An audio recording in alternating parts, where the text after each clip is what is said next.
Okay, I think we got it. Hello, this is Drive the Blind Ghost Show. Just to do an announcement, if you want to call in later after 20 minutes we start the show, please answer Strife and send me the question you would like to ask. Thank you. And showtime.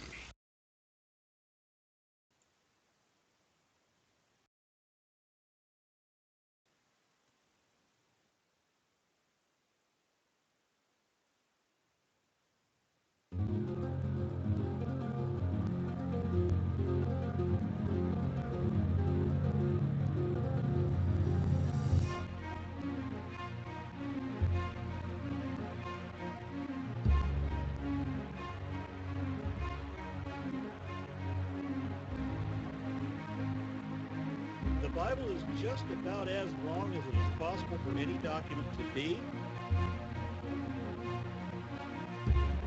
For fuck's sake! They want to go ahead and they want to take this idea and talk about that as if it's real, as if that's what's real. This is insane. Look at this vastness.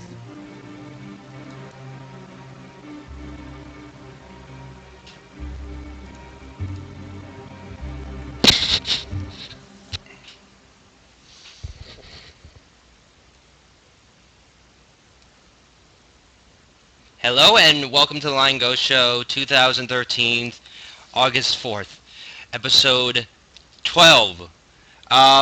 Today we have a very special guest, Sean, aka VenomfangX, Paul C. Hartley, Negation of P, and I'm still having some technical difficulties, but we'll start. Everyone say hi? Hi. Hi there. Yeah, we're broadcasting. So, Sean, as shown in the video that you just saw on YouTube, right? Yes, I just watched. Yeah, you mentioned that you had new, fine-tuned arguments, I guess you could say. I said I'd matured in my understanding of how to approach the creation versus evolution debate. Would you care to explain? Well, as we get into it, I'm sure I will. Okay. Well, how would you want to start? Is that up to me? Yeah, you're the guest. Okay, very well. I suppose we need to define our terms first, because when I speak about creation, I mean, would you consider someone who believes God created the world billions of years ago, that the typical understanding of the Big Bang, that the universe began 16 or 24 billion years ago, if someone believes God created the universe that long ago, would you consider them a creationist? I think that would be old Earth creationist. Okay, so first we just need to figure out which creationism should I argue for. Should it just be generic creationism that doesn't take into account the age of the universe, or would you specifically like me to defend my young universe, young Earth creationism? Well, I wouldn't want you to defend a position which you do not hold. Right. Which would be kind of absurd. Very well. So I guess I'll be defending young Earth or young universe creationism. And then evolution. Evolution also needs to be defined, because there are people who are theistic evolutionists, and I'm uncertain where you guys stand or what your interest would be. Negation? Okay. Definitely not theistic evolution. Okay. Negation? Yeah, I mirror that as well. I would go more of a scientific, biological approach. Okay, great. So we can discuss young Earth or young universe creationism over and against can I call it naturalistic evolution? Wait, Sean, I'm just curious. Do you believe the universe is 6,000 years old or just the Earth? I would say the entire created order was created about 6,000 years ago in six literal days. Okay, just getting that, because And- I forget who believes that the Earth's 6,000 years old, but some people believe that the universe is older. And Well- as far as naturalistic evolution, I'm fine with that term. I think I'm pretty good with the definition that comes along with that. So. Right. Basically, you're not permitting a supernatural foot in the door. Correct. It's all a naturalistic process. Right. Exactly. Yep. Yeah, I'll go with that. Okay. Yeah, I'm very comfortable to dialogue, given those terms.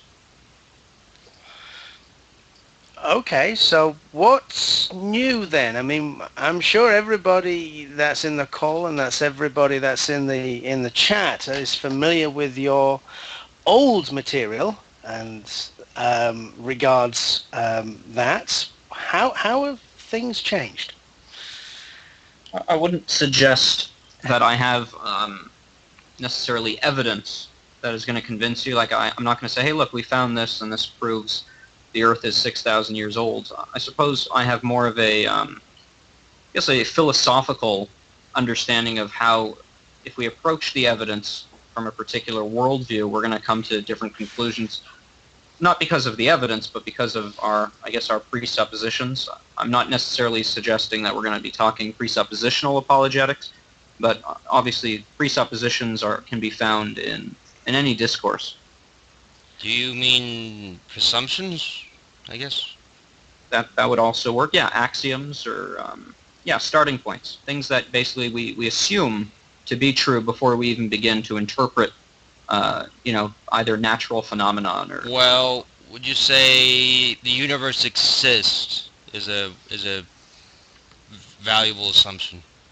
It's valuable to me, and I suppose it would also be valuable to the naturalist. Obviously, there are people who would deny even that. I think what Sean's trying to say is he's just clarifying that those are assumptions. They're not objective truths. Would that be more accurate, Sean? I would say if we're making a distinction between ontology, that the universe within itself actually exists, versus our epistemology, whether we know if it exists or not, let's not confuse the two. Because Right. something can be objectively true, but I may still not have epistemic certainty of it. Okay. Okay. Now, I'm also not saying that I don't have epistemic certainty that the universe actually exists. I would argue that, yes, I do.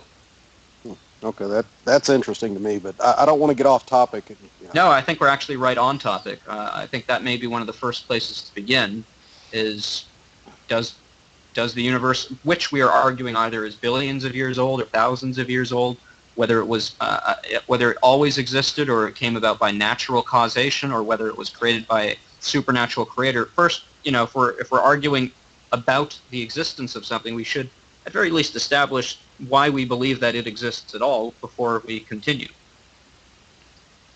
Well, isn't the universe what we occupy, the space and time which we occupy, supposedly? I suppose you're assuming that we're occupying space and that it's not some kind of illusion. But that's what I was saying, though. Even if it was illusion, this space and time we exist in, you would say, that we can know that we in a sense exist in, is the universe. Not necessarily, because I've had dreams where I've occupied space and time that didn't exist. Have you ever gone flying in your dreams? I quite enjoy that, but the space in which I am traveling is not actually space. Right. So, in other words, Okay, my definition's bad then, I guess. well, Strife, I'm pretty sure you're aware of solipsism and where that. Yes, that kind of was like. And I think that's where where we're, I guess, starting from, Sean, is that Right. How do we get beyond solipsism? correct? Okay. Isn't that like? Okay, and that's what to me is that's what I'm saying specifically is interesting, is that other than the one self-evident knowledge, self-evident proof that of our own existence in itself, knowing that anything else exists, for you to claim that you can define that is interesting to me. I'd like to see how you get there. Sure. I suppose it would just be interesting to note that if we can't get beyond basic solipsism, then whether we argue the universe is this old or that old is, in some sense, irrelevant. Because I don't know if I'd go that far, but go ahead. Well, if I can't confirm that the universe actually exists, then if I'm attempting to argue that the universe, which I'm uncertain of, is this old or that old, it's not an intelligible conversation. It's like arguing in a dream, at least potentially. But wait a second. The point is just because I can't prove it in absolute terms or objectively doesn't mean that it's not an objective reality. And Oh, then- no, I would never say that. No. So, and that's what I'm saying. So if we do allow ourselves that first assumption, even though we do understand that it is just that, an assumption, and we're going to base whatever we're trying to accomplish or how we're going to react with what we perceive is reality. Okay, very well. And I suppose what we're saying is that practically speaking, to assume that the universe is as it appears to be is, well, it's practical. Exactly. The alternative would be rather foolish. Right, exactly. You would fall into what some nihilists have done, and basically, just like you were saying, everything's pointless, which I would argue no, because we can at least go with the assumption that we can perceive reality for what it is. We'll never know that for a certainty, but we still can react as though it is a certainty. And if our okay, well, I'm curious why you said we can't know that it is a certainty. Why did you say that? Well, because anything and everything outside of our own consciousness has to come through one of the five senses, or however many senses you want. So is this sort of like Immanuel Kant's categories of perception? Loosely, yeah, I'll give you that. Loosely, that works. We know that our senses are flawed. We know they can be tricked, and therefore anything that we base off of those, we have to preface by understanding that the observable outside universe, if you will, to our consciousness is potentially different than what we would perceive it just because of the inaccuracies of our senses. So let me ask you this. What would have to be true in order for us to trust our senses? How could we be certain of the universe's actual existence? Is there any way? Given what we know or what we understand about senses right now and the track record of senses, I don't know of a way. I'm not saying there isn't, but I'm just saying personally I don't know of a way to get around that, that hurdle, so to speak. Well, even if I allowed you to use your imagination, going into perhaps even the supernatural, what within the realm of all possibility is that you can't imagine any possible way? Not without a naturalistic explanation. I'm assuming where you're trying to go is that God can implant or write on our hearts or anything else you want to say, knowledge, ultimate knowledge. I could use that, but no, I'm thinking something just a little more basic. Guys, we got a caller, okay? Already? Aren't we supposed to do that 20 minutes in? Yes, I know, but I think vertical in cadence, because he doesn't have that much time actually, because he has to go to the debate thing. Would like to just make a little comment. Is that okay? Okay. Yes. If it's off topic, I'll boot him out. But I'm just saying that I don't want to. The main thing that I'm worried about is that Sean has basically walked in the lion's den with at least a 3-to-1 ratio right now, and now he's going to be 4-to-1. So I would say, to be fair, I would give Sean the call as far as if Vertical can come in. Okay, Sean, do you want Vertical? I like Vertical. I would love him to come in, but I don't want to. I'm okay with that. That's fine. Okay. And strike the call. Hello. Hello, Caden. What would you like to comment? Yeah, just on VenomfangX's approach. Since I knew that he would be moving to the presuppositional argument because his young Earth stuff has utterly failed over the past 8 years that he's been on YouTube. The skeptic community has completely torn apart his Hovind-like argument, basically, and at this point he has absolutely nothing left. So I'm not surprised that he chose to jump to the presuppositionalist approach. Is that a question? I'm not even sure. My question for you, Sean, is why did you move to presuppositionalism? Is it just that you knew that your creationist arguments had no weight? I would suggest that they only have weight if you entertain certain presuppositions. And again, we haven't really gotten into the conversation yet, but I think what I can demonstrate is that, for example, the worldwide flood. One can only see the evidence for it if one begins with certain as you said, presuppositions. But once you adopt the presuppositions, it's actually very easy to see what otherwise you wouldn't be able to see. Wait, so if I presuppose that Santa Claus exists at the North Pole, then I can see the evidence for him leaving presents under the Christmas tree, is what you're saying. Only if he exists. Well, right, and... But no. We're talking about evidence. We're talking about evidence. You can, if you presuppose that Santa Claus exists, then yes, you can see evidence for it, regardless of existence. No, we're talking about evidence. You're talking about evidence. Well, what I'm saying is this: if you first presuppose there wasn't a worldwide flood, then it doesn't matter what I show you. You couldn't possibly ever come to believe that there was one. Well, Sean, isn't the main question, how do you know there was a worldwide flood? Right, since I don't presuppose that there's no worldwide flood, I conclude that there's no worldwide flood based on the geological evidence. I'm not so certain about that. In fact, that's kind of what I'm arguing, is that, no, you really are, maybe you're not conscious of it, but you really are presupposing that there wasn't. No, I'm not. It is interesting, Sean.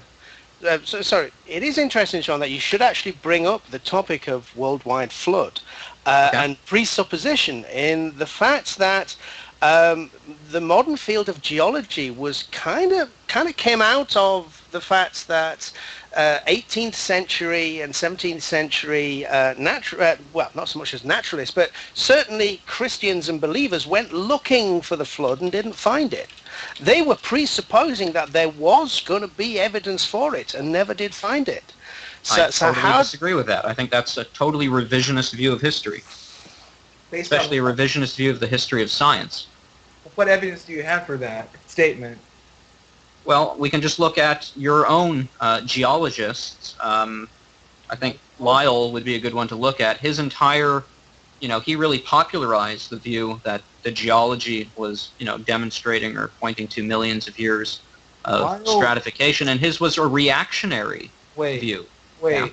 Lyell was a Christian, and he started off as a young Earth creationist. And it was the evidence that convinced Lyell to abandon his young Earth creationism and conclude that the Earth was millions of years old. And only because he first adopted certain presuppositions. I can't think of a different word. So he adopted the possibility that the creationist approach that he had so up to that point clung to, he adopted the position that might actually be wrong. Is that what you're saying?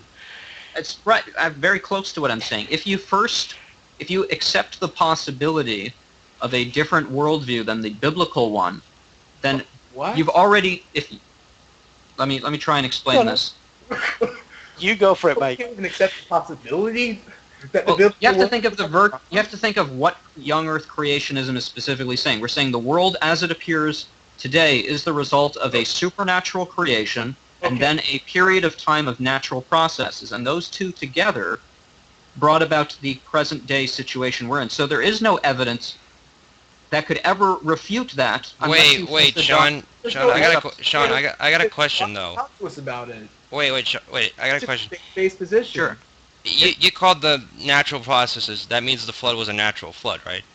I believe so, yeah. So couldn't we observe natural floods today and just, if it was a global one, we'll pretty much just say, well, this is what we expect to see if there was a global flood, if what we see with a normal flood? Well, I think that's what we do with, like, Mount St. Helens would be a good example. No, not shit again, stuff again, no. Oh, expletives. Sorry. Sean, at what point did Mount St. Helens in 1988, in the 1980s, end up under water? No, I'm not referring to... Are you talking about the ash layer formed in less than... I think, no. If Sean, correct me if I'm wrong. I think you're referring to what a lot of people call the mini Grand Canyon that was created from the mud flows and the water on the downside of the slope when it collapsed on Mount St. Helens. Is that what you're talking about? Yes. Okay. Well, isn't that one layer instead of it being strata? My understanding was it was many layers of strata. Wait, Sean. Are there any fossils in it? Well, keep in mind, this was not a worldwide flood. No, but there were animals around and about Mount St. Helens when it went off. Sure. So surely there should be fossils in it. Not necessarily. Mind if I ask you something? Why? Sorry. Wasn't a worldwide flood. Or So you have to have a worldwide flood to get animals to fossilize. Is that what you're saying? What I'm saying is the difference between a worldwide flood and a local flood is Size. extreme. Is extreme. There's a big difference. There's a lot of differences. So But if whether you're or not saying you get stratification exactly the same way with Mount St. not Helens, exactly surely the same thing. Listen, I'm not saying that they're completely analogous. Clearly, one's global and one's local. I mean, the difference is on a scale of magnitude of 1 to. I'd have to measure the collateral damage of that area versus the entire world. I imagine that would be a big number. yeah. Yeah. One more question for you, since I have to go, Sean. Sure. You just said, correct me if I'm wrong, did you just say that you cannot even consider the possibility that young Earth creationism might be wrong? Did you say that? If you're going to maintain the worldview, So, straight answer here. Will you consider the possibility that young Earth creationism might be wrong? no. Well, then I'm done with you. Have a nice day, VFX. Goodbye. Okay. Okay, I didn't expect that part. Okay, would you like me to invite a geologist? I'd say, Yeah. well, you actually, I would say wait for the call-in section, man, because Well, it had been 20 minutes, that's the problem. Yeah, but we've just had like 10 minutes of it that was actually part of a call-in. So Well, I mean, yeah. I have a question, like, Sean, with the whole thing. I don't think it's real fair that we were letting Sean kind of explain his point, and now we're getting off on these side issues. I say we kind Okay, of. back in his point. Oh, yeah, get back to him. I think that's fair. Again, he's gracious enough to come on with us. We should kind of give him, at least a little bit of leeway. So. Okay, so let me just comment on the last caller. And so he asked me, am I open to the possibility that I'm wrong? If I was open to that possibility, I mean, it's hard to articulate, but here's the thing. Creationism is the kind of thing of which there isn't many other things like it. Because what we're saying is that all of reality came into existence in such a way, I can only cite the Bible as a way to make this explicable. Adam was created as a man. It doesn't say he was made as a baby. It says he was made as a man. And so using natural processes in our understanding of how long it takes for a man to develop, you'd look at this fully formed man and assume by natural processes that he would take, 18 or more years to reach his present maturity. And if you go to the world with that same outlook, of course you're going to come to the conclusion that the world is millions of years old, because there are, presently there are only natural processes in operation. Well, okay. Wait, can I ask a question which similar to have to do with what we were talking about before? Sure. Yeah. How does the population growth go along with that? Well, some people argue that the current rate of population, extrapolated backwards, terminates, at a certain point in history. Yes. Okay. Like, so, I think it was like the 18th century, the population exponentially increased to like, 2 billion, 3 billion, 4 billion, to what we have today, right. roughly. Uh-huh. Well, the thing is, it's not a linear progression, guys. You've got to factor in carrying capacity. Well, yes, that's what I'm saying, though. In the 18th And to that's- 17th century... That's why I'm saying that the entire deal, as far as trying to extrapolate back using a baseline of today and a linear negative progression, going back and subtracting based on just what we know, is invalid, because I'd agree with that. There's going to be explosions based on technology, i.e. today. Yeah, I would agree. I don't think someone could argue that the Earth is young or that humanity is, only been on the planet for 6,000 years by just extrapolating backwards based on the population growth, because, well, first of all, it's not empirical. It's not something that we've observed and, documented. It is something that needs to be made by way of an inductive argument. Now, it may be a good argument and it may well be true, but as far as convincing someone on that grounds, I don't think I'll ever convince anyone that the Earth is 6,000 years old based on evidence, and that's sort of what I'm saying is, if you first begin by assuming, yeah. That's true. That's actually true, Sean. You won't. Right. Carry on. Well, let me also then add to that, even if it's true. Yeah.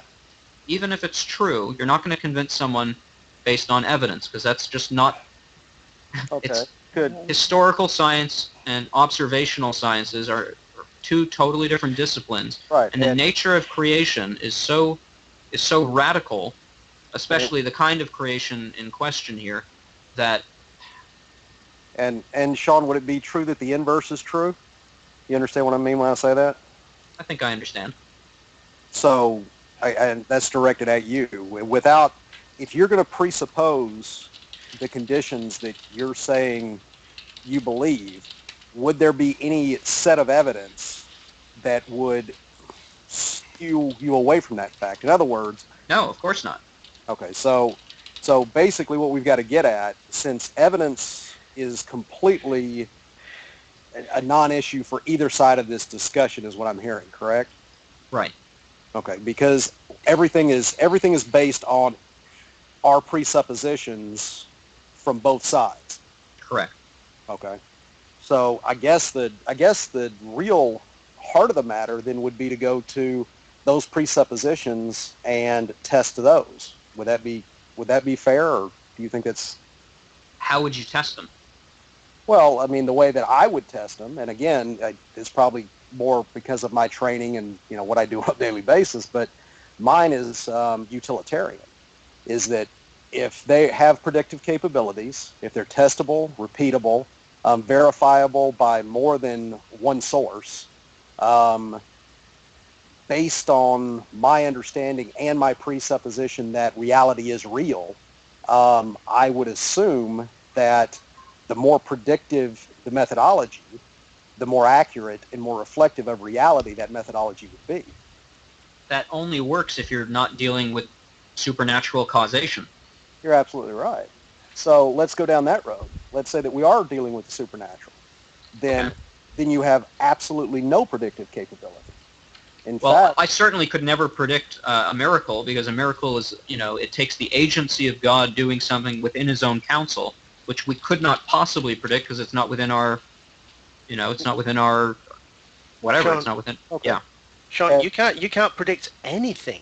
You can't even predict. If you get on if divine intervention is what makes everything go around, you can't even predict that, say for instance you build an airplane, that the airplane will stay in the air because of the way you've built it, or whether it stays in the air because a divine hand is holding it up. You can't predict anything. Well, You can't let me predict- rephrase that. I think you're quite right.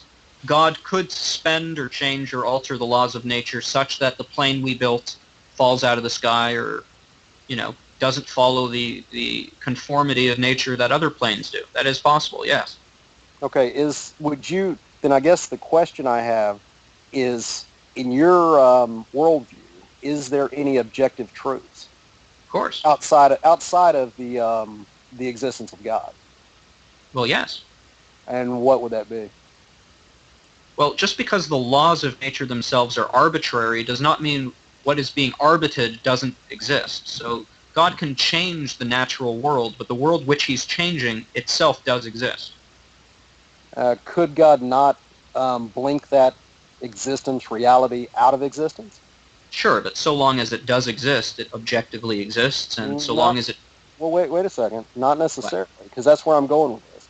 Because here's the thing. My understanding of God is he's beyond time and space, which means he could work in a retroactive manner or in a preactive manner. What I mean by that is where my solipsistic view, if I go complete solipsistic, the only thing that I know definitively, objectively, is I exist. As a presuppositionalist based in the belief of God, you don't even have that as a foundation. Reason is because regardless, God could blink you out of existence, not only now, but before you ever existed. In other words, you would have never existed. If God is all-powerful, he can move within time, back and forth through time. So to say this world exists is contingent on God allowing it to exist, not only now, but also in the past. I'm going to have to disagree with that. And why? God Because can't what do that? Well, you're saying that time, I mean, I think this is what happens in a lot of movies where, you've got various timelines, one which is a certain way, and then you can go back and change things, and so... But God's all-powerful. He can blink out of existence every timeline. Am I incorrect in that assumption? He would have to have prevented it from ever coming into being, as opposed to... If does, it exists... Right, and he does have that ability, correct? I would say no. So God is not all-powerful. Depends on your definition of omnipotence. I don't think God could create a circular triangle, for example. Okay, but this is not a logical circular fallacy. This is something that would follow logical reasoning. It is both sound and valid. It also depends on if you believe God is atemporal, as you're saying that he's beyond time, or if when he creates time, he enters into time, or rather time enters into him. But again, if he does not have control of time, he is not all-powerful. It depends on what you mean by control. Saying that time exists and simultaneously does not exist in the same way is itself a contradiction. It's a logical contradiction. And I think that's the problem here. Okay, I'm not understanding the contradiction here. It's sort of like in Back to the Future. You've got a certain timeline, and then you go back to it and change something. If time travel was possible in that way, then the change that you made would have happened in the original timeline. You would have had someone coming back in time in the original timeline. But what you I'm wouldn't saying have these is, divergences. But what I'm saying is there is no timeline to go back to. And what I'm saying is no, there is, because God created time. And God can't uncreate time? He could end it, but he can't. So just so I'm understanding, I don't mean to be combative. No, it's fine. I think it's worth discussing. Right. Before we get into this, we have another caller. Okay. Okay, but just real quick to yes, I understand. Realistic Nihilist will call in. Okay. It's fine. It's just that I think I should limit the callers to 5 minutes only. So we actually have, yeah. But just to be clear, Sean, and again, I don't mean to be repetitive or combative. It's just I'm not understanding why God couldn't work outside of time in such a way that he would completely uncreate, I don't know of a better word, I'm sure there is one, everything that has existed before us. The answer is simply to create something is to bring it into being, and then to undo that which he did. You can only undo something if it is done. And if it is done, then it can only, because of the nature of time being, events extended in space. To undo that such that it never existed is a contradiction in the nature of time and space itself. You can only bring it... No, it isn't. It's called the grandfather paradox. It's going back and shooting your own grandfather before you were actually born. Right. The nature of time prohibits that. But it's like a circular No, triangle. wait. I've actually heard arguments that actually in that universe you do exist after your... Wait a second. Let's not get into grandfather paradox. I mean, I understand where that's coming. But what I'm saying is that it kind of goes back to Euthyphro, but instead of using morals, it's using time. So what it sounds like is, and again, I understand I could be completely wrong in this, is that God is subject to the nature of time. Would that be correct in your portrayal of God, Sean? I'd say time is subject to the nature of God. Well, then he can change that, and when you make one of your constraints that we can't do it because of the nature of time, if God can change the nature of time, God can change the nature of time in the sense that he's the one who created it. So he can go back and do all these things then, and he just changes the nature of time. Going back. What do you mean go back? I think that's maybe... Well, go back from our point of view. Exactly. Go back along the timeline. Like stepping back in a room. God doesn't go back. Wait. Could we continue this at 50? Realistic Nihilist has 5 minutes. Yeah, go ahead. Okay, I think we should get on the most pertinent point here, is when Sean basically said that he can't be wrong, right? And he says that atheists start from the presupposition. This is a total straw man, and I'm gonna let you know that, Sean, just in case you don't know that, because we typically do not start from the presupposition that our worldview can't be wrong. That's what the scientific method is based on, fallibility. So just to let you know, this is a straw man, but I will grant your straw man for the sake of argument. So pending that we also we allow these presuppositions into our life. So we presuppose that there is no God, or blah, blah, blah, whatever you say we presuppose. Granted that, and you presuppose the opposite, how is any of us to know which one is actually true? So you're asking me, how do we have epistemological certainty? Any certainty. How, if you're just saying, I just make an assertion and therefore it's valid, because because my assertion can't be invalid by my own definition, then what does it mean? What does validity mean? Well, don't we all do that? Doesn't everyone approach their worldview as if it was true? No? Really? No, I mean, because you don't. How do you know your worldview? Hold on, is true? Strife. Oh, go ahead. I think this is a misrepresentation. We represent our worldview as we're fallible, and that's the difference between untrue and fallible. Well, that's the thing. As soon as you admit you could be wrong, then you don't know whether you're right. But you don't admit you're wrong. I don't admit I could be wrong about what? About anything? That means I don't know anything? Is that what you're saying? I'm asking you if that's what you think it means. I think that would be your position. You may not consciously admit that, but that does seem to be where...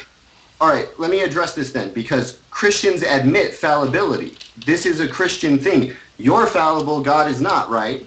Well, that's the distinction. Whenever I put something on God and saying, God said, for example, God said that he rose Jesus Christ from the dead. I'm fallible, but he is infallible, and he declared that. And so that is infallible. Oh my God, it's like right over your head, dude. It doesn't seem like you understand what I'm trying to say. I suppose I don't. Okay. Christians admit fallibility, and so do atheists. There are incorrigible truths that we can't admit fallibility to because it's nonsensical. That's just out there. Now, you suppose God as an axiom. That's what you're doing when you presuppose. An infallible axiom at that. Right, and I can just suppose my senses and reasoning as an infallible axiom, and then where does that get us? Well, that's the thing. Would you ever say that? No. Right, so the difference because between I'm honest. Well, because no, I'm honest. Right, and a Christian would admit to, senses being, unreliable in certain situations too. But we are also being honest when we say that God is infallible. Because if God was fallible, he wouldn't be God. Okay. Bingo. That just sounds like crazy talk, dude. It's crazy talk to say that the God I believe in, which the Bible says is infallible? That's crazy talk? It's crazy talk to believe that that is indicative of anything, because I could just say that I could just make up my own God. Okay, I could totally abandon my worldview, and I understand that you're going to go into an ad hominem and say, oh, well, you've abandoned your worldview, blah, blah, blah. No, let's leave that aside. Say I abandon my worldview, fine. And I say my God is infallible, but he tells me all of this different shit that your God doesn't say. That he doesn't say that anybody goes to hell. And he says the objective goal in life is happiness and well-being for everyone. And that's it. And after you die, you just don't exist anymore. And this is from my infallible God. Uh-huh. Okay, so where does that get us? I would just say you've invented a God. So, what's the difference between you inventing a God and me inventing a God? I didn't invent God. How do you know that? Did I write the Bible? But you suppose that the Bible is accurate. Indeed. Okay, I can just suppose that my conceptions of reality are accurate. What's the difference? Okay, well, yeah, that is the difference, is you begin with human autonomy and your ability to either invent conventions that help you understand reality, even admitting, of course, that you're fallible, or you begin with something that is objective and external to you, something you didn't invent, which does claim infallibility. How do you know? Wait, I got a question. How do you know it's infallible? Well, how do you... It's sort of like this. Suppose it. Well, not exactly. God has to reveal himself to you in such a way that you're certain that it's him. That's really the only way. So I could be possibly wrong that it's him. If it was dependent on you, yes. So how am I certain of everything, even if I can be wrong that I experience God? Well, listen, there's lots of people who claim to have experienced God who haven't. So I'm by no But how do means- you distinguish the flock from who has? It's not up to us to distinguish, and Jesus is the one who said. Right. Okay, but he's asking how you distinguish yourself then. Yeah, that's kind of what I was going for. I suppose it's. I'll have to look up a Bible verse that I guess supports. Oh, great. Convey. Okay, and thank you, Realistic, for coming on, and we'll talk about this for 5 minutes and we'll have another call. Okay? Anything you would like to say, John?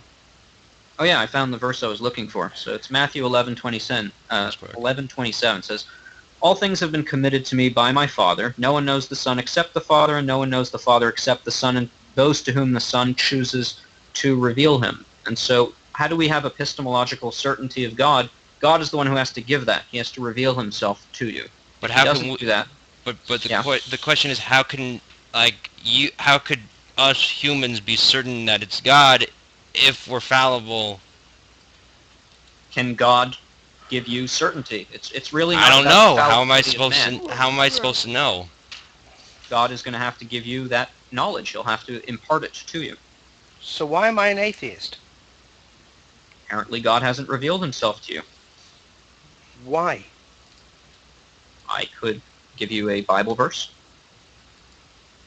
But, you know, that your God is supposed to be all loving and wants all of his creation to come and party in the stars with him for eternity. So Where'd you why? get that idea? I think he's being metaphorical. I'm being No, metaphorical. where did you? No, but that's a common objection. Doesn't God love everybody? Oh, I Does think the you're Bible talking teach about that? So God just doesn't like me then? Well, I'll read you a verse, Romans chapter 9. It says, not by works. Okay, here, Romans chapter 9, verse 11. Yet before the twins, talking about Jacob and Esau, before the twins were born or had done anything good or bad, in order that God's purpose in election might stand, not by works but by him who calls, she was told the older will serve the younger, just as it is written, Jacob I loved and Esau I hated.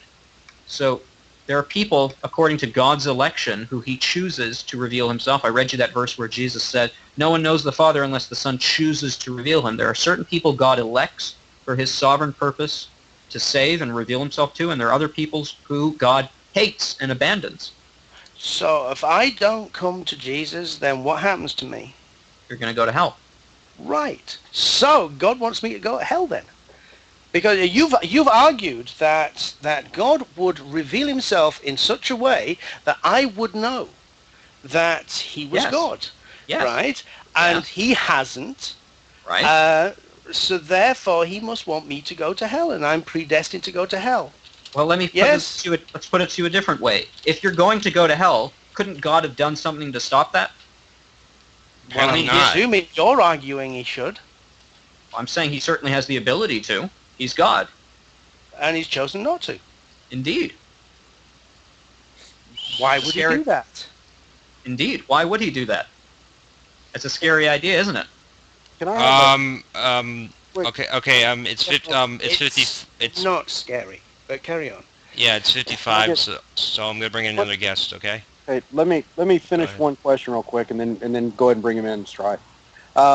You stated something that sounded fairly familiar, Sean. As far as the elect and the non-elect, Yeah. Are you 5-point Calvinist? I've never used the term for myself, but I believe the 5 points, the doctrines of grace, are true. Okay, so tulip you believe is accurate. I think it is a proper representation of what the scriptures teach. Okay, and I mean I don't know if you're familiar with how familiar you are, but basically, at least my interpretation, and again I could be wrong on this, is that when it's read, it would seem to indicate that God has that elect, and there's nothing that can be done to either to move an elect to a non-elect or vice versa. Would you say that's accurate? Yeah, I would say so. Then well, again, that's very interesting. Then why are you preaching? Yeah. Let's say that I'm a non-elect and you're an elect, Okay. and by definition we cannot be moved from one camp to another. Yeah. What is the purpose if everyone is predestined to either go to hell or go to heaven before they're born or before anything else, as 5-point Calvinism would seem to indicate? What is your purpose in teaching? As the call goes out, those who are elect will respond to the gospel and receive salvation through faith, as the scripture teaches. So we go out to preach to those predestined, the elect, to hear the gospel message, to receive it, to be saved, as God predestined. Okay, so they do have to hear it before they're saved. So it's Yes. not an elect versus a non-elect like 5-point Calvinism would state. No, it does. It's just you're looking at it from the wrong perspective. There's God's elect from eternity, and then that works its way in and through time itself. Okay, but So if you're elect, God's going to do stuff in your life now, right, and that works its way into time. and that's independent of any human action, is what my No, understanding. of course not. God uses human action to bring about his eternal purposes. Okay, but what I'm saying is that God knows based on everything that went. In other words, I guess where I'm getting at is let's say that I am elect somehow. Right. Okay, and I never take. I never believe. I never, take the vow. I never do everything that I'm supposed to do.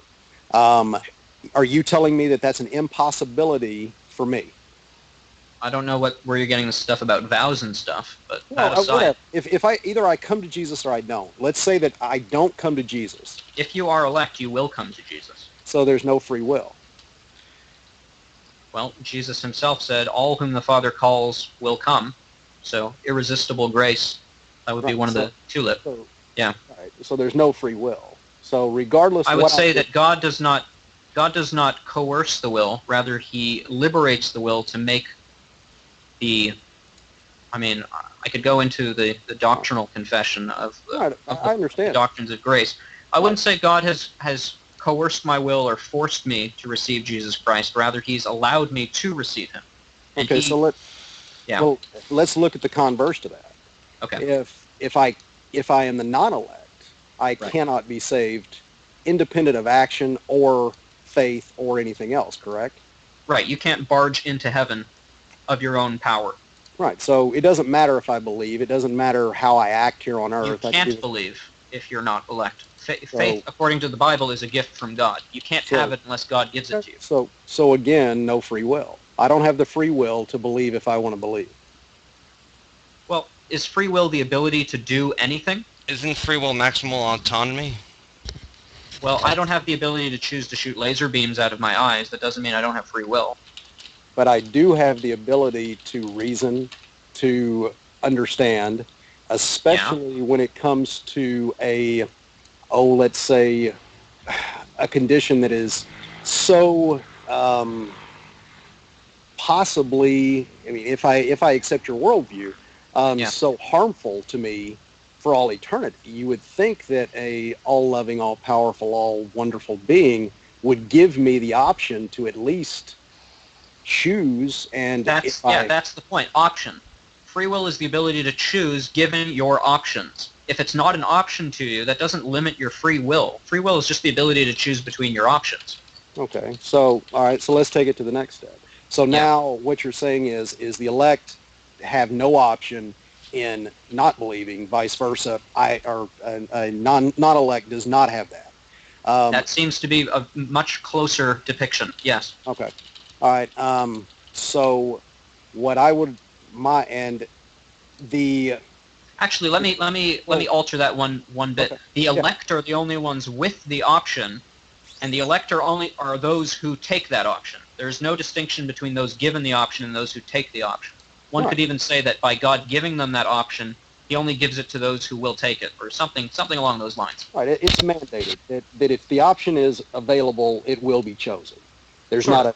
So in other words, I would classify that as not free will. But again, let's get past that point. My question, I guess, where this gets to or gets us to Yeah. is that an all-loving being creating the vast majority of sentient life that he will torture for all eternity. Yeah, where do you get this all-loving? I don't understand this all-loving thing. Oh, I thought God was good. God is good. Yeah. Okay, so let's change the word from all-loving to all good. Right. So he's a good individual, would create a vast majority of sentient beings with the understanding, not the let's scratch that, not understanding, the mandate that the vast majority of those will be tortured for all eternity because of the conditions that he set, the constraints that he put on us. Let me ask you this. Does the Bible teach that most people will go to hell? Absolutely. And that's my question. Yes. So there's not. So why are you targeting me as if I hold this preposterous or strange view? It's the view of every Christian on the planet. No. Don't get me wrong. I'm asking how you can still view an entity that would do that as good. Well, doesn't every Christian on the planet believe that God is going to send most people to hell and yet maintain that he is good in so doing? Exactly, and that's my question. Exactly. Is I don't understand. Wait a second. I don't understand how you can understand A and still believe B. Well, here's the thing. When God does something, if you know that he's good, when he does something that you don't understand, you have one or two choices. Either what he does is a statement about God, which makes you redefine who or what God is, or what he does is a statement about the object to whom he is doing it. So if God sends someone to hell, and I believe God is good, then naturally I'm going to believe that the reason God is doing it is because it's good that these people go to hell. How do you know he's wait. Can we have the caller? Because we waited. We had 10 minutes. Sorry about that. Yeah, negation. Okay, now, serious mind. So you got 5 minutes. I hate this. I can't click. Let's see. Serious. Also, a little bit off. Sean, you would want a copy of this, right? Copy this? You know, after the show. Oh, sure. Yeah, I would like a copy of this. Okay, just making sure. Okay, hello, Serious Mind. What was your question? Hey, everybody. Well, I have a few things, mostly points, but a couple questions. And actually, I'm going to harken back for a minute really quickly to a couple of things that have gone by so far. Sean, when you said that people who have been touched by God, or called by God, how you put it, that God puts certainty in them. Is that correct? Did I understand that correct? Yes. Do you understand that people, and you also said that there are some people who believe that they received God, but they didn't really. Correct. Is that correct? Okay. Do you not understand that some of the people who you erroneously believed that they had talked to God or been called by God, they believe they have certain, they feel certain. So I still don't understand how a human being is supposed to tell the difference. So how is someone who is misled and someone who is correct, how are they supposed to ascertain, how could they ascertain that they were one and not the other? I would say that the certainty, though it lies within the human person, I mean, you're certain of something, you're not, but I'm not coming at it from a human perspective, I'm coming at it from God's perspective. Whether a person is certain of God's existence and actually has a genuine and actual relationship with him or not is something that God makes the determination of. Okay. I mean, it's possible to be certain of something and actually, and your certainty corresponds to what's actual. And then there's I'm going to call a delusionary certainty, in which someone thinks they're certain of something, but it doesn't correspond to reality. Fair enough. And I actually agree with that, but the question is, how do you know that you are not one and not the other? Again, certainty lies within the person. So if I'm certain that God exists, and I'm certain that I have a relationship... You just said delusionary certainty exists. Right. So you're asking me, how do I know whether my certainty is delusionary or actual? Yes. Right, and that's the thing. It's not up to me to make that determination. So you don't know the answer to that. No, I do. It's whether my certainty corresponds to reality or not, whether it corresponds to God or not. That's what I'm saying. You don't know whether your certainty corresponds to reality or not. I do. Yes. No, you just said you didn't just a second ago. But I'm saying it doesn't depend on me for its truth value. That's That's what right. I totally agree with you, and I accept that. That's not the issue.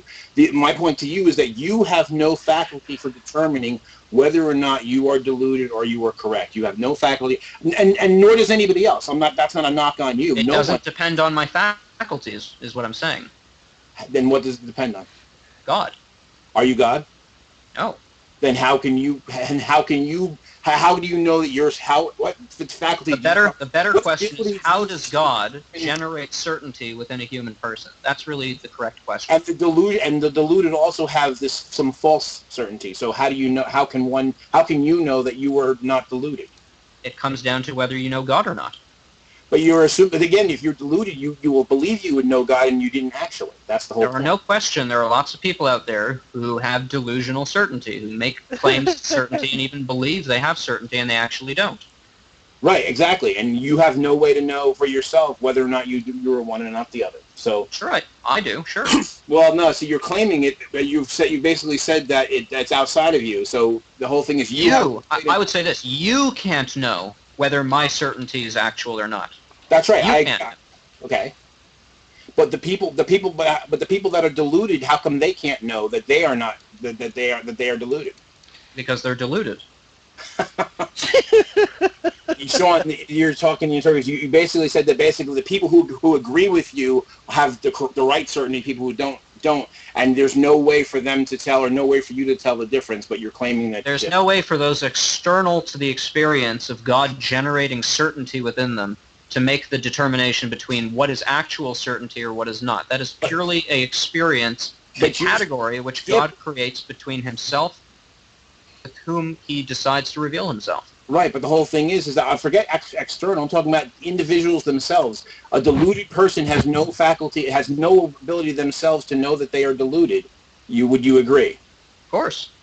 Well, then you could be deluded and not know it, because you have just said only if not know they were deluded.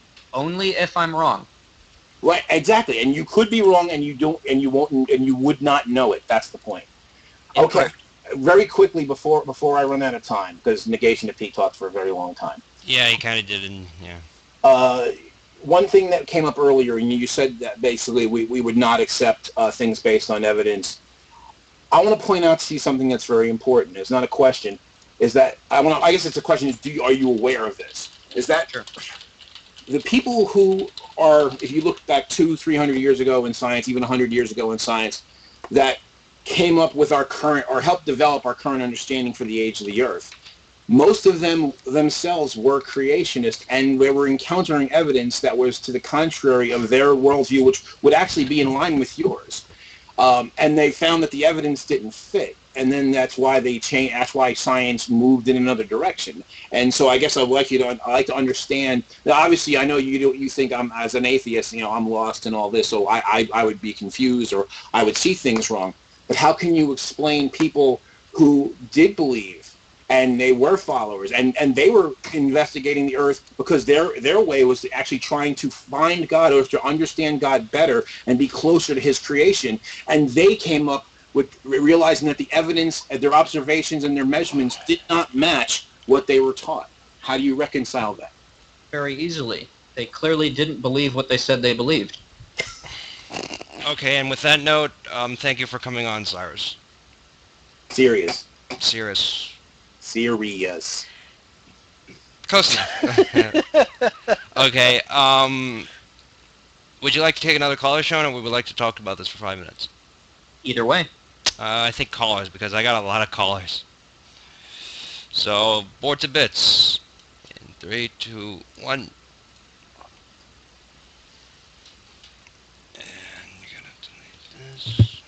Hello. Hello, board. Welcome to the show. Do you have any questions? Did you hear me? Did we lose him? Board? Yeah, I can hear you. Okay, I've got a question for Sean. Hello. We hear you. Hi there. I think his internet's messed up. Can you hear me? Yes. I'm getting an echo here. That's right. I'm getting an echo, but I don't know why. Never mind. Okay, Mute the show. Okay, I've got a question for Sean. Sean, historical science. How do Yeah. you define historical science? Historical science, as opposed to and against observational science? Is that the question? Yeah. Yeah, historical science it's just a different methodology. Like, things we observe in the present aren't necessarily indicative, nor are they revelatory of what took place in the past, at least not with certainty. So historical sciences would be like, Why? I don't know, documents of recorded history, eyewitness testimony. I mean, a historian has a different job than, say, a technician. And that's not in every reliable. discipline of science. What? A historian attempts to determine what is reliable history and what is not. That's a historian. Yeah, that's a historian. They use a Okay. different discipline So- than Yeah, does. Right. So how do you determine whether the Bible is accurate or not? Because it's not observational science. Right. Well, anyone who believes the Bible based on observations or evidence can easily be dissuaded should there be new evidence, presented, or sort of like the last caller. Apparently these people believed in creation, so they said, and then they supposedly saw evidence, and then they became evolutionists. So if you believe the Bible, and maybe it is possible to believe the Bible based on evidence, I wouldn't call you a Christian. A Christian is not someone who can be swayed this way or that depending on, our basis for believing the Bible is true is that God has revealed it to us to be true. He's revealed himself. That is the basis of our Christianity. And if we can be dissuaded based on evidence... How has he revealed it to you? How has he revealed it to me? It's sort of like how mathematicians, this is just an example, it's not completely analogous. It's sort of like how mathematicians are dealing with a problem and then suddenly, they have this eureka moment where they get it. It's just something that they see, not literally see, but, see with their mathematical eyes. And it's sort of like, I came to a point in my life where God supernaturally allowed me to see that the Bible was true. And I don't mean see in the literal sense.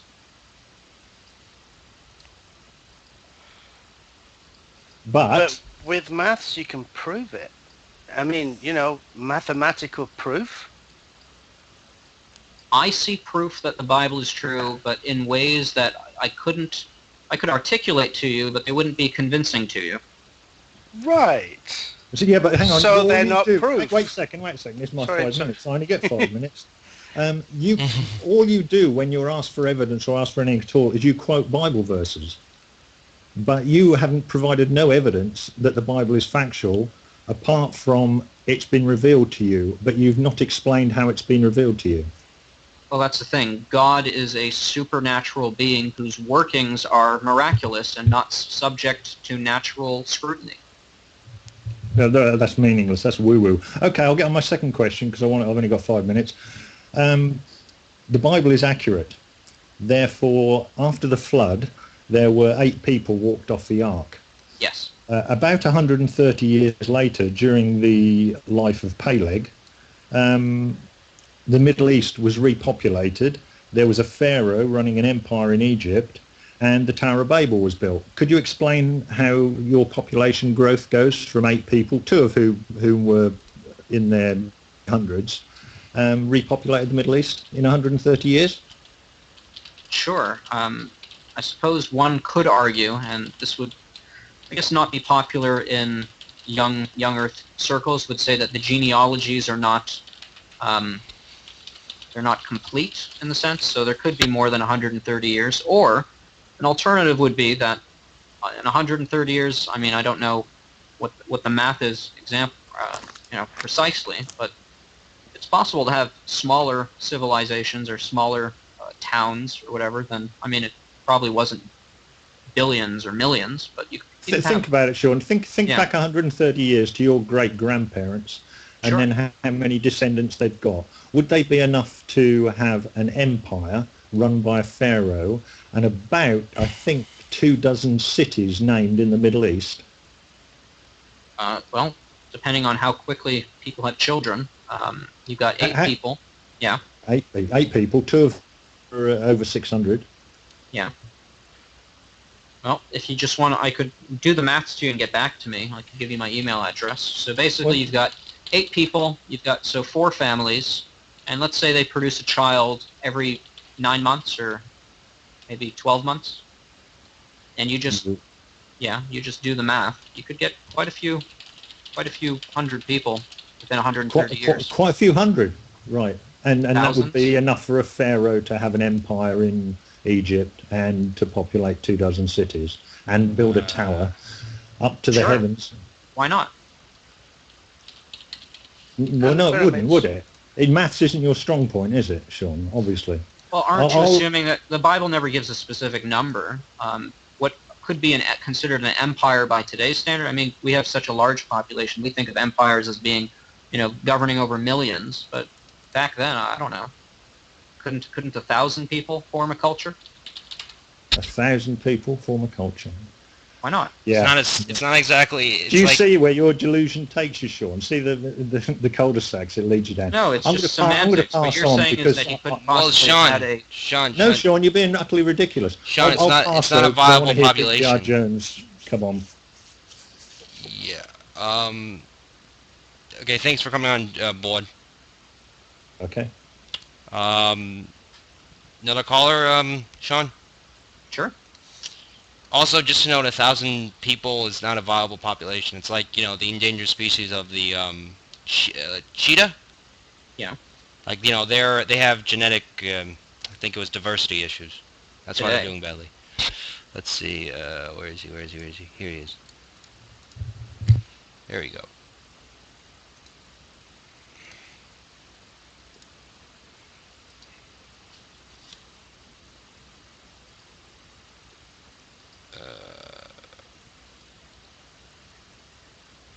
Okay, he's not there, so I'll move on to the next person. Womble.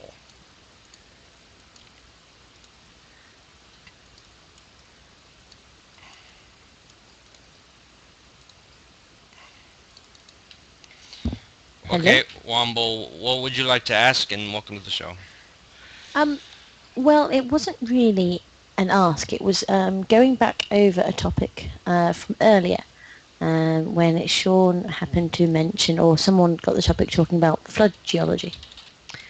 And it's just not possible. There is absolutely no evidence to suggest that a global flood, as described in the Bible, would not have happened. Is that a question? That's me correcting your earlier understanding of science. I'm quite happy to go into a little bit of the... I'm just going to make the opposing statement. I'm just going to say it's absolutely impossible that a worldwide flood did not happen. We can all make arbitrary statements. Right now. Yeah, but mine's supported by evidence, Sean. Oh, no, but mine's supported by evidence. Really? You have evidence of a global flood? Please tell me what this is. I'm very intrigued. If it is suitable evidence, I would be more than happy to change my opinion. Would you? I don't think you would change your opinion, but how about I billions don't know, of dead things I would. covered in rock layers buried throughout the Earth? That's evidence of fossilization. That is not evidence of your global flood.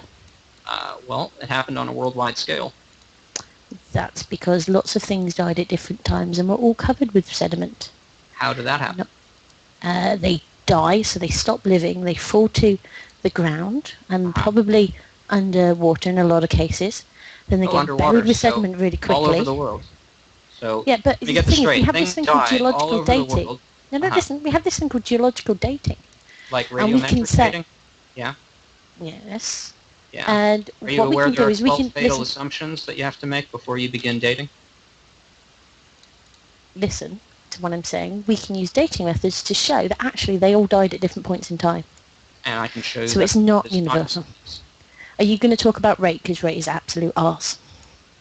Sorry? It's arse. I don't understand what you're saying.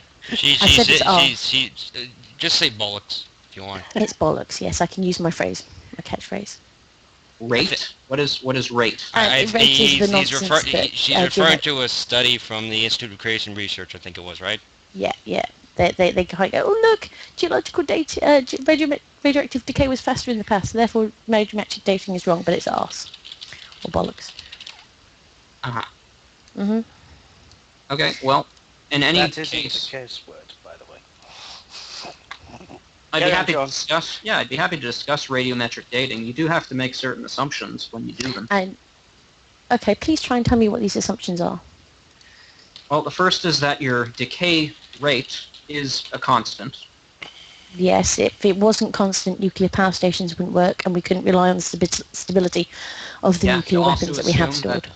You have to also assume that your sample was not contaminated, that there weren't parent or daughter elements added or subtracted from your sample. Actually, I at can any take you point in its through the history. reasons why that's a solid assumption. And the instances where it would be different. Okay, first of all, when we You also have to radiometrically assume- listen, no, let's finish. I let you speak, now you let me speak. It's how we do an exchange, two-way exchange, right? So, for radiometric dating and that point of view, that assumption that you were questioning, is geologists can only radiometrically date either what is the last event, so when the rock was last heated, because of this migration of elements. Now what happens, how we can radiometrically date these things, it all boils down to chemistry. Chemistry is really amazing. And what happens is, as a crystal is starting to form from the melt or reform during a metamorphic event, the atoms will align in a certain pattern. They'll form their chemical bonds. It's brilliant. You get this structure. It's a bit like a Lego structure being made. If any of you can ever remember playing with something called Molly-Mod in school, when you start building your little structures, that's sort of how it things. Now, what happens when something radioactive decays? It changes the element, and that element, or that atom, is fixed in its position, so it will change into something else. And there's lots of things that control when the crystal forms what elements get taken into that crystal. It's all down to what we call compatibilities, and if it's an incompatible element to a certain crystal, then it won't go into that crystal.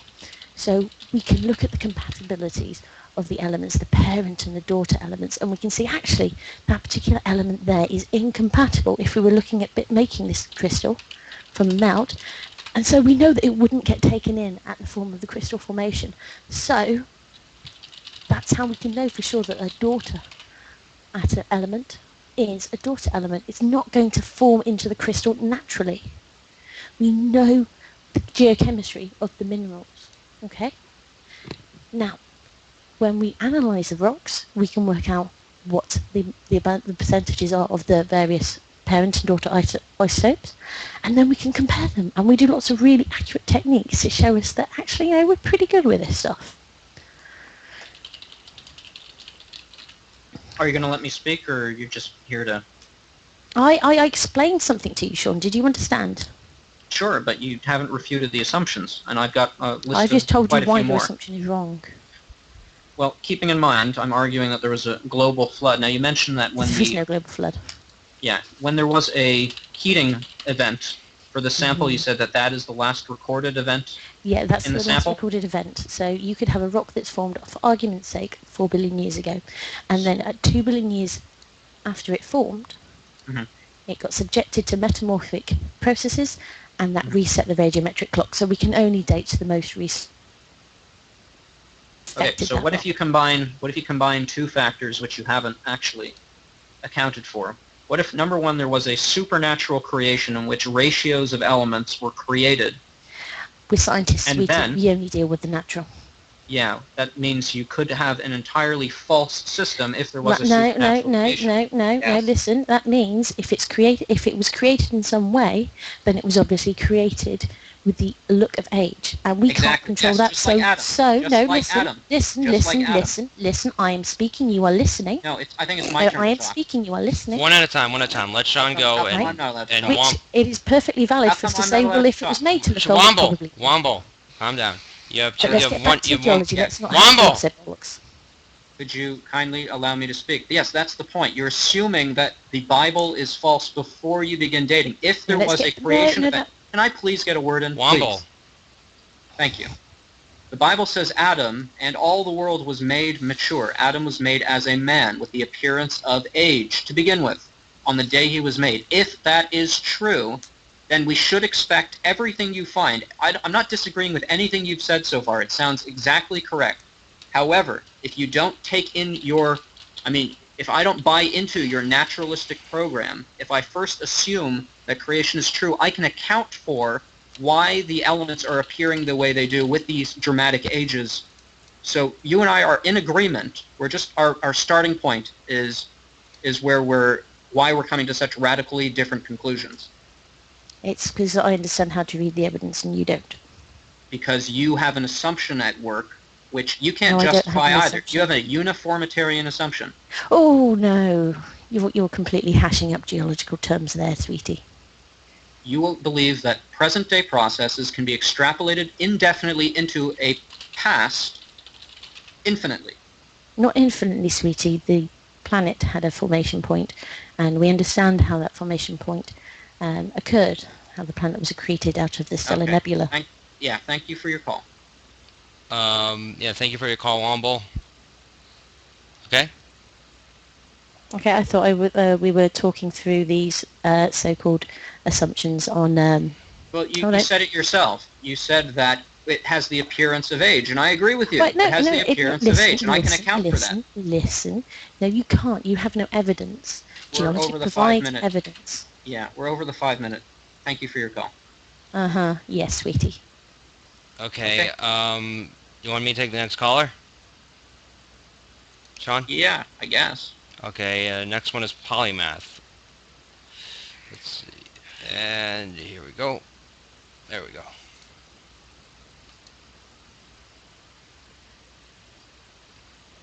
Hello, Polymath. What is your question? So, Sean, you're familiar with Descartes, right? Yeah. Okay, so basically he postulated the idea of substance dualism, the idea that there is a soul inside your body and a supernatural soul. And the problem with that, as illuminated by many people of his time, was that you had a non-physical entity interacting with something physical. The problem I have with the idea of gods is that is not necessarily one of particularly... Wait. Can we stop? Sorry. We dropped. Fuck. Yeah. Don't know why. What did we drop? No, we dropped out of the thing. So can we get back? Yeah, give me 5 seconds. Just gotta restart this. And broadcast.